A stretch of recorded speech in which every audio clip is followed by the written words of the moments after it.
Bem, pessoal, esse assunto explodiu à tarde de hoje, né? A renúncia, a desistência da candidatura à reeleição do Joe Biden, né? A Globo parou a programação no meio da tarde. Você tem os 40.700...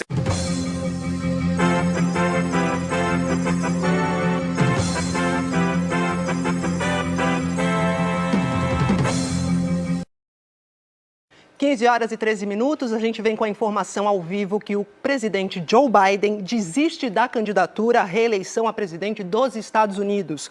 O presidente estava sendo pressionado a abandonar a corrida eleitoral desde o fim de junho por causa do seu desempenho no primeiro debate presidencial, que foi muito difícil. A idade avançada e a aptidão de Biden levantaram preocupações. A questão principal é a idade, né, pessoal? Ele vinha tendo problemas de quedas.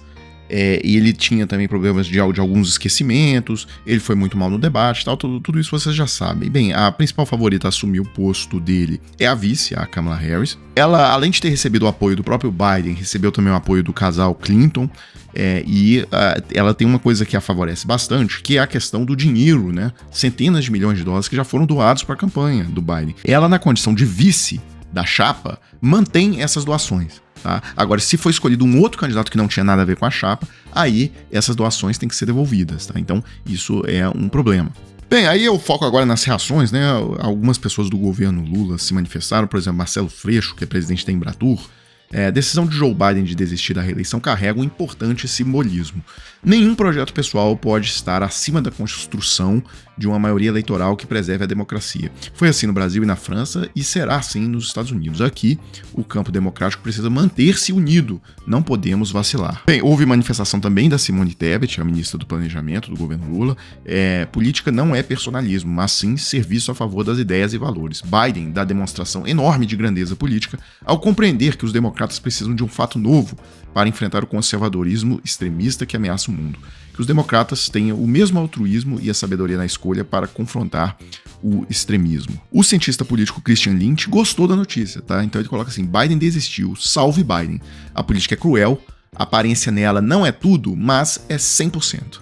Isto posto, meu primeiro impulso é o de destacar a grandeza de alma desse homem. Que coragem, que desprendimento, qualidades hoje em dia quase tão velhas quanto ele tem sido acusado de ser. Salve Biden. Bem, agora o Biden virou, né, entrou para os livros de história do Brasil, tá? Ele foi um personagem importante para a história brasileira, porque ele basicamente impediu, ou pelo menos contribuiu de forma muito assertiva para impedir o golpe do Bolsonaro em 2022. Bem, o Bolsonaro já vinha, durante todo o mandato dele, especialmente a partir de 2020, dando demonstrações e declarações públicas da intenção dele de dar um golpe de Estado, né? Mas esse troço chegou num ponto máximo em 2021, quando ele inclusive derrubou a cúpula toda das Forças Armadas para tentar colocar ali naqueles postos só comandantes golpistas, já realmente montando ali um cenário para um golpe. E um momento importante foi em julho de 2022, quando o Bolsonaro anunciou ao mundo essa intenção dele de dar um golpe no Brasil, né? Então ele chamou os embaixadores do mundo todo e apresentou ali no telão as razões pelas quais ele não iria aceitar o resultado da eleição, caso ele fosse derrotado, e porque que ele ia partir para o golpe, tá? Então isso foi uma espécie de aviso geral, e aí houve uma resposta muito assertiva do governo dos Estados Unidos, né? O governo dos Estados Unidos, 30 minutos após o encerramento da reunião, o governo dos Estados Unidos emitiu uma nota bastante agressiva, inclusive, né? Uma nota deixando claro que, olha, Bolsonaro não deu golpe no Brasil, tá? Então o sistema eleitoral brasileiro é modelo para o hemisfério e para o mundo, diz a embaixada dos Estados Unidos em nota. Então o Biden deixou muito claro que não concordava com aquele golpe, né, do Bolsonaro. Isso aqui é uma coisa, porque imagina, o Bolsonaro ficou por 2 horas explicando, claro que com mentiras, né, mas explicando por que o sistema era uma fraude, por que as urnas eletrônicas seriam uma fraude, etc. Bem, vem logo na sequência que acaba essa reunião, a embaixada dos Estados Unidos solta uma nota dizendo: olha, tudo o que você disse lá na reunião, Bolsonaro, é uma mentira, né? A urna é confiável e o que você está dizendo aí é uma besteira para dar um golpe. É basicamente isso. E outro fator aqui que o Biden foi bastante decisivo nessa história brasileira foi a questão de que, né, a crise de semicondutores poderia ter custado a democracia brasileira. É uma matéria de um site que chama Brazilian Report, a Amanda Audi, que era jornalista do Intercept Brasil, trabalha nesse portal e fez essa matéria contando como diplomatas aposentados do Brasil e dos Estados Unidos protagonizaram uma corrida para desobstruir a obtenção de semicondutores para as urnas eletrônicas, sem os quais a eleição de 2022 no Brasil estaria ameaçada. Aqui é aquele cenário que vocês lembram da pandemia, as fábricas de carros pararam, tudo parou porque tinha uma falta de chips, tá? Em função da paralisação das fábricas por causa da pandemia de Covid. E aí, o que aconteceu foi que a Positivo Tecnologia havia ganhado uma licitação no ano anterior para produzir 225 mil novas urnas eletrônicas que iriam substituir os equipamentos produzidos entre 2006 e 2008 e que haviam chegado ao final de sua vida útil. E aí o que aconteceu é que com essa falta de chips, a Positivo, em maio de 2021, informou para o TSE que não conseguiria produzir as urnas, porque não havia chips. Bem, e aí, a matéria é grande, mas conta como que foi a manobra junto ao pessoal nos Estados Unidos em Taiwan, envolvendo ex-embaixadores brasileiros nos Estados Unidos, porque também não podia fazer a coisa via Itamaraty, porque o Itamaraty estava aparelhado pelo Bolsonaro. Então, houve essa transação ali, Barroso, na presidência do TSE, fazendo todos esses contatos para conseguir, digamos, desviar, né, um carregamento de chips de Taiwan, que iria para outros destinos, e desviar esse carregamento para o Brasil, para que se pudesse produzir as urnas aqui, e assim foi feito.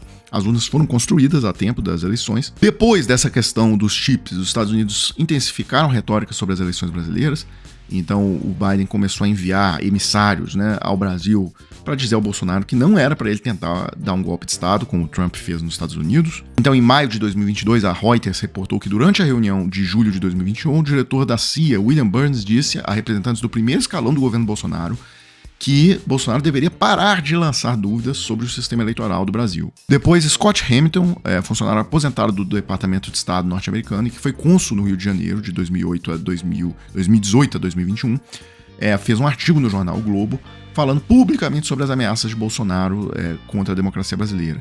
E nesse artigo ele pediu para que a diplomacia norte-americana ameaçasse diretamente o Brasil com sanções para evitar o golpe do Bolsonaro. Bem, quando o Bolsonaro perde a eleição, acontece mais ou menos o que a gente já esperava, né? Ele coloca a turma dele para ocupar todas as estradas do Brasil, bloqueia as estradas, tentando estrangular a economia brasileira, toma a porta de todos os quartéis do Brasil, com o gado, né, bolsonarista, e passam a exigir ali das Forças Armadas um golpe. Bem, já sabendo disso, porque todo mundo sabia que o Bolsonaro ia tentar o golpe se ele perdesse, tá? Ele não ia entregar o poder pacificamente.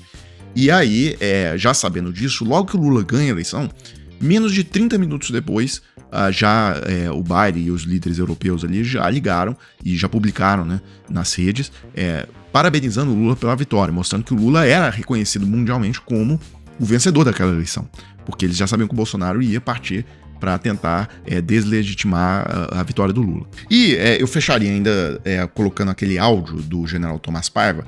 Por quê? Porque o general Tomás Paiva é o líder da ala legalista, né? Da ala que disse, olha, o Lula venceu a eleição, ele vai tomar posse, tá? Porque houve, e talvez tenha sido até mais da metade do comando das Forças Armadas, que apoiou o golpe, tá? Não ia deixar o Lula assumir e ia transformar o Bolsonaro num ditador. Bem, esse áudio, que provavelmente foi gravado e vazado por um oficial bolsonarista, ele é bastante interessante, porque deixa claro que o principal argumento da ala legalista para garantir a posse do Lula era que, olha, se nós não garantirmos a posse do Lula, o Brasil vai ser, né, se vocês partirem mesmo para um golpe do Bolsonaro, o Brasil vai virar um páreo internacional, o Brasil vai ser sancionado pelos Estados Unidos e tal. E isso foi o argumento que acabou levando os comandantes militares a não embarcarem no golpe, né? Então esse foi o argumento usado pelo Tomás Paiva. Depois vocês procurem aí o áudio na íntegra e fica bem claro isso. Então, na verdade, dá para dizer que o Joe Biden foi determinante para sepultar o golpe do Bolsonaro, né? Sem a atuação dele, era muito provável que o Bolsonaro tivesse conseguido se perpetuar como presidente do Brasil. Pessoal, então é isso. Eu fecho esse vídeo agora, coloco aí na tela a chave Pix do Desmascarando. Se vocês gostam do trabalho, quiserem contribuir com alguma coisa, tá aí. E a gente volta amanhã com mais vídeos para a página.